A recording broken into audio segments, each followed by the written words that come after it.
साथियों नमस्कार, मैं चेतन आनंद कविता की पाठशाला में आपका हार्दिक स्वागत करता हूं। आज हम सीखेंगे कि गज़ल या कविता में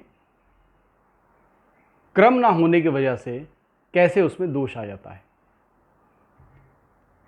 हिंदी वाङ्मय में और उर्दू अदब में ये निर्धारित है कि पहली पंक्ति जिस आधार पर कही जाए, दूसरी पंक्ति में भी उसका क्रम वैसा ही होना चाहिए। अब आप सोचोगे क्या पहेलियाँ सी बुझा रहा है। पहेलियाँ नहीं है दोस्तों। मान लीजिए कि आप जो हैं कोई क्रम लेकर चलते हैं, जैसे नदी और समंदर। तो नीचे अगर उसकी बात करेंगे तो समंदर और नदी नहीं करेंगे, नदी और समंदर की ही बात करेंगे। नहीं तो क्रम जो है इधर उधर हो जाने से वो दोष कहलाता है। मेरे गुरुदेव डॉक्टर कुंवर बेचैन जी ने एक शेर में इसका उदाहरण देकर इसका खुलासा किया है। उनके गज़ल का व्याकरण पुस्तक में उन्होंने ये उदाहरण दिया है। उदाहरण इस प्रकार से है, मैं आपको बताता हूँ। है इधर एक रात, है इधर एक रात, दिन है उस तरफ। है इधर एक रात, दिन है उस तरफ। यह उजाला वो अंधेरा है कुंवर।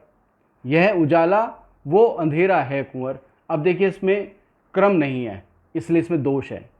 मिसरा उला पहली पंक्ति में क्या है इधर एक रात, दिन है उस तरफ। तो पहले रात का जिक्र है, फिर दिन का जिक्र है। ठीक है, तो ये क्रम उन्होंने रखा।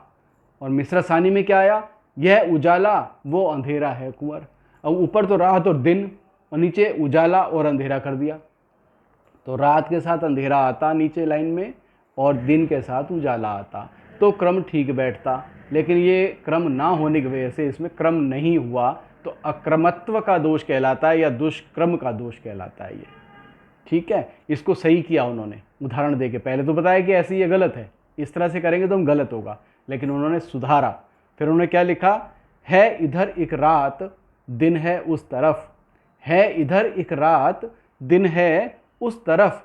यह अंधेरा वो उजाला है कुंवर। तो है इधर एक रात, अब रात के नीचे दूसरी पंक्ति में पहले अंधेरे का जिक्र किया, क्योंकि ऊपर पहले मिसरा उला में रात का जिक्र है, तो इसलिए मिसरा सानी में भी अंधेरे का जिक्र पहले होगा।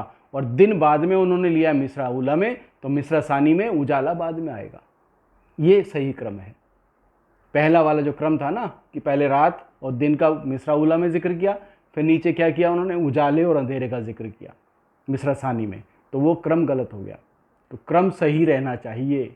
ये बड़ी बारीक बातें हैं, ये छोटी छोटी बातें लगती हैं, लेकिन बड़ी महत्वपूर्ण हैं। इससे आपकी लेखनी में सुधार आ जाएगा अगर इस दोष को ध्यान में रखोगे तो। क्योंकि बड़े बड़े छंद शास्त्री, बड़े बड़े हिंदी वाङ्मय के ज्ञाता, उर्दू अदब के बहुत बड़े बड़े विद्वान, उरूजी, ये सब इन चीज़ों को पकड़ते हैं, ध्यान रखते हैं जब हम अपना कलाम पढ़ रहे होते हैं या काव्य पाठ कर रहे होते हैं। तो इसलिए बहुत ज़रूरी है कि हम इस दोष से भी वाकिफ़ हों, हम इसकी भी जानकारी रखें। तो इसलिए जब कुछ लिखें तो लिखने के बाद इस दोष की को भी परख लें कि उस रचना में जो आपने लिखा है उसमें जो है कहीं अक्रमत्व का दोष तो नहीं है या दुष्क्रम का दोष तो नहीं है। तो क्रम सही रखें। ठीक है, बिल्कुल सारे के सारे एक क्रम सही रहने चाहिए कविता में। कहीं भी किसी भी प्रकार का आप उदाहरण दें।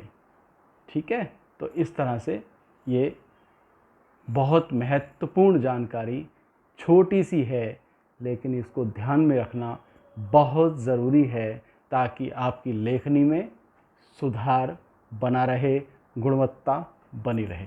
ठीक है, तो आज इसी पे चर्चा मैंने की। तो आप ध्यान रखिएगा, जब भी लिखें तो क्रम को एक बार जांच लें कि हमने उस क्रम को सही रखा है या नहीं। ठीक, तो बहुत बहुत आभार, बहुत बहुत धन्यवाद। इस पर अमल कीजिए और खूब लिखिए, क्योंकि मैं भी सीख रहा हूँ, आप भी सीखिए। और आपको अच्छी लगे ये वीडियो तो 2 नए रचनाकारों को अवश्य भेजिएगा।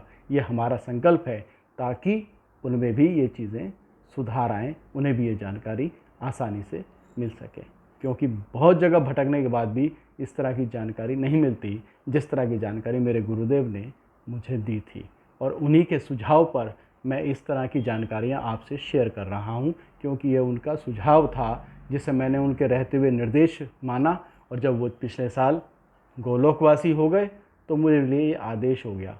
तो मैं उनकी बातों को आप तक पहुँचाऊँगा जो ज्ञान उन्होंने मुझे देने का प्रयास किया था। ठीक है, तो मेरा भी ये संकल्प है, आप मेरे संकल्प के साथ जुड़िए, सीखिए और 2 नए रचनाकारों को भी अवश्य सिखाइए। बहुत बहुत आभार, बहुत बहुत धन्यवाद। नमस्कार।